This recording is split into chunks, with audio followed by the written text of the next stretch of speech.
Welcome back online class of Prague Public School. Your periodic test 2 exams has finished. Now your term 2 syllabus is going to start. Okay students, your term 2 syllabus is going to start from today. Okay, आप लोगों का term 2 का जो syllabus है आज से start होने जा रहा है and I am going to explain you chapter 11. It is your pen paper test chapter. Okay, ये आपका पेन पेपर टेस्ट चैप्टर है. इस मीन्स आपको इसको फुल्ली प्रिपेयर करना है. ओके बेटा, ये आपके एग्ज़ाम्स में इस चैप्टर से आपके टर्म 2 के एग्ज़ाम्स में ये चैप्टर आपका पेन पेपर टेस्ट का है. इससे टर्म 2 में आपके एग्ज़ाम में ये चैप्टर आएगा. Okay students, so it is a story. Chapter name is the shoemaker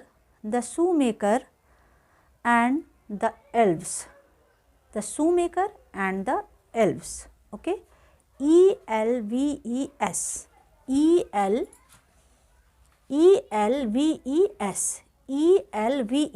elves.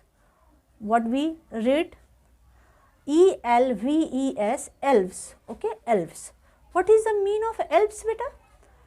Elves means imaginary dwarf. Okay बेटा, क्या होता है जैसे हम लोग स्टोरीज में फेयरीज बोलते हैं ना, जैसे परियां, ठीक है ना, तो ये इमेजिनरी होता है. ये क्या है? काल्पनिक होते हैं.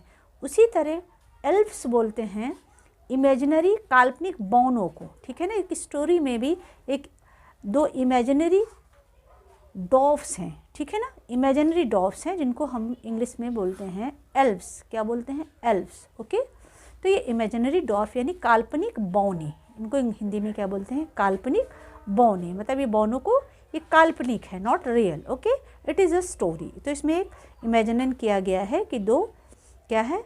एल्व्स हैं यानी काल्पनिक बौने हैं. Okay students, it's a story of a poor shoemaker. It is a story of a poor shoemaker. Shoemaker means जो लोग जूते तैयार करते हैं ना, उसको शूमेकर बोलते हैं. जो जूते तैयार करते हैं उनको बोलते हैं शूमेकर. तो it's a story of shoemaker and elves and a poor shoemaker. There was a poor shoemaker who was not able to buy leather to make shoes. Okay, वो इतना पुअर था कि उसके पास जो है इतने भी पैसे नहीं थे कि वो लेदर परचेज कर सके और उससे वो शूज़ बना सके. That's why in this story there were imaginary dwarfs. Okay, काल्पनिक बौने थे. Who helped the shoemaker. Okay, उन्होंने क्या किया? शूमेकर की हेल्प की.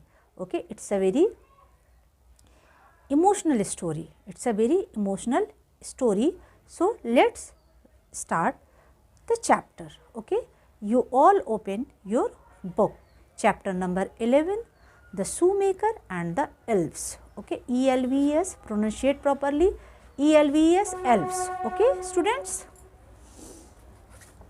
now there was once a very good and hard working shoemaker. What is the story name? The shoemaker and the elves. Now we start. There was once a very good and hard working shoemaker and his wife. They were very poor. There was once a very good and hard working shoemaker. एक बार की बात है, बहुत कठिन मेहनत करने वाला एक शूमेकर और उसकी वाइफ थे. They were very poor. वो बहुत ज़्यादा क्या थे बेटा? गरीब थे. One evening the shoemaker left his last piece of leather on his work bench and went to sleep sad because they did not know how they would live for the rest for their days. One evening, एक शाम को, the shoemaker left his last piece. एक शाम को क्या हुआ? Shoemaker ने अपना आखिरी जो लेदर का यानी चमड़े का जो टुकड़ा था उसको वर्क बेंच पर ही छोड़कर जाके वह लेट गया और बहुत दुखी हो गया कि अब मेरे पास लेदर के टुकड़े नहीं हैं, मैं जूते कैसे बनाऊंगा। Okay, the next morning he found 2 perfectly finished pair of shoes on his work table. The next morning, अगले दिन सुबह उसको क्या मिले? परफेक्टली मतलब एकदम पूरी तरह से तैयार ना, अच्छी तरह से, परफेक्टली फिनिश मतलब पूरी तरह से तैयार। उसको क्या मिले? एक जूते के 2 जोड़ी जूते उसको पूरी तरह से बने हुए उसके वर्क बेंच पर ही मिले। He sold the shoes and bought some more leather. He sold the shoes, उसने क्या किया? उस जूतों को बेच दिया। And bought some more leather, और ज़्यादा लेदर उसने क्या किया? और चमड़े खरीदे। ठीक है। ही कट द लेदर, उसने लेदर को कट किया। Immediately but had no time to stitch the shoes, so he left the pieces on his work bench again and went to sleep. He cut the leather, उसने leather को काटा, cut किया। Immediately मतलब तुरंत, उसने तुरंत ही लेदर को कट किया। बट हैड नो टाइम, लेकिन उसके पास टाइम नहीं था, इसलिए स्टिच करने का मतलब सिलाई करने का, जूतों को जो सिलाई सिलेगा उसके पास उतना टाइम नहीं था, इसलिए उन्होंने जूतों जो लेदर था उसको वर्क बेंच पर ही क्या किया? छोड़ दिया। Okay, now page 95। The next morning he again found a pair of finish shoes on the self. अगले दिन सुबह फिर उसको क्या मिला? फिर उसको पूरे तैयार हुए किए हुए जूते, सेल्फ मतलब जहाँ पे लोग रखते हैं, कबर्ड होता है उसको सेल्फ बोलते हैं ना, वहाँ पे सेल्फ में जूते के अलमारी में फिर उसे पूरे फिनिश्ड जूते तैयार किए हुए मिले। This went on for some weeks until the shoemaker and his wife decided to get to the bottom of the mystery. They stayed up all night and saw 2 elves get in through the window. Okay, this went on for some weeks until the shoemaker and his wife decided. अब ये कुछ हफ्तों तक ऐसा चलता रहा। अब क्या हुआ?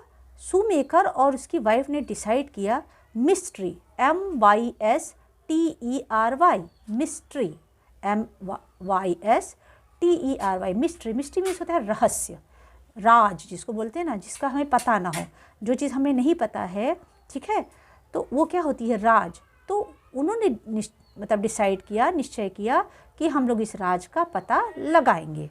They stayed up all the night. उन लोग, स्टे मीन्स क्या होता है? रुकना, ठहरना, तो वो लोग सारी रात क्या है वहाँ पे ही ठहरे। And saw 2 elves get in through the window. और सॉ मीन्स क्या हुआ? देखा, सी का सेकेंड फॉर्म सॉ है ना। देखा कि 2 elves, 2 जो है इमेजिनरी डॉर्फ मैंने बोला ना, जो काल्पनिक जो बौने हैं, वो विंडो से, उन लोग विंडो के थ्रू आए। ओके, यानी खिड़की से आए। They went straight to the work bench, picked up the pieces of new leather and began stitching them together. They went straight to the work bench. वो सीधे ही जहाँ पे वो वर्क बेंच, जहाँ पे वो जूते बनाते थे जिस बेंच पे, वो सीधा ही वर्क बेंच पर गए और पिक्ड अप, पिक मीन्स क्या होता है? उठाना या लेना, और लेदर का टुकड़ा उठाया और उनको स्टिच करना यानी सिलाई करना दोनों ने चालू कर दिया। When the shoes were ready, जब जूते तैयार हो गए, they placed the finished pair of shoes on the empty shelf and went away. जब जूते तैयार हो गए तब उन्होंने सेल्फ में इसको, एम्प्टी जहाँ पे खाली जो अलमारी थी जूते की, वहाँ पे उन लोगों ने इसको रख दिया और चले गए। The shoemaker's wife noticed that the little elves wore old clothes.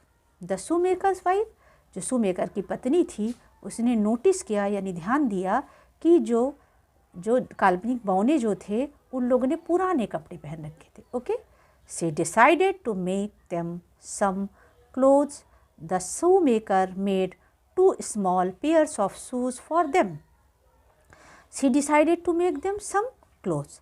उन्होंने अब डिसाइड किया कि वो लोग तब लेडी ने, सी यहाँ पे शूमेकर की वाइफ के लिए यूज़ हुआ है, शूमेकर की वाइफ ने डिसाइड किया कि वो उनके लिए कुछ कपड़े बनाएंगी। The shoemaker made 2 small pairs of shoes for them. और जो शू मेकर था उसने उनके लिए क्या किया, एक 2 जोड़ी जूते बनाए, वो 2 थे ना। That night they left the gifts for the elves on the same work bench. उस रात पे उन लोगों ने एल्व्स के लिए गिफ्ट्स उसी वर्क बेंच पर रख दिए। The elves were very pleased with their kind thought. जो एल्व्स जो ने इमेजिनरी जो काल्पनिक बौने थे, वो उनका यह सोच देखकर वो लोग बहुत खुश हुए। They put their new clothes on and left about with Joy. उन लोगों ने अपने कपड़ों को, नए कपड़ों को पहना और खुशी से, लेफ्ट मीन्स क्या होता है, उछलना, ठीक है, लेफ्ट मीन्स क्या होता है, उछलना, खुश, तो लेफ्ट अबाउट विथ जॉय, और वो खुशी से क्या हो गए, उछलने लगे। Then they went away and never came back. Then they went away and never came back, और उसके बाद वे चले गए और कभी वापस नहीं आए। But the shoe maker and his wife never lagged anything after that, and he and his wife lived happily ever after. Okay, but the shoe maker and his wife, और जो शू मेकर है और उसकी वाइफ जो है वो कभी भी उसके बाद उनको, लैक मीन्स क्या होती, कमी, उनको कभी भी अब कमी नहीं हुई, और उसके बाद वो दोनों क्या हो गए, खुशी खुशी रहने लगे। इट्स अ लवली स्टोरी ना स्टूडेंट्स। ओके, लिसन केयरफुली बेटा। I will give you exercises to fill in your book. You will, this is your homework. Okay, जो मैं exercises send करूँगी वो आपका homework होगा। और what is your class work? Your class work is you will write word meanings. Okay, in your book.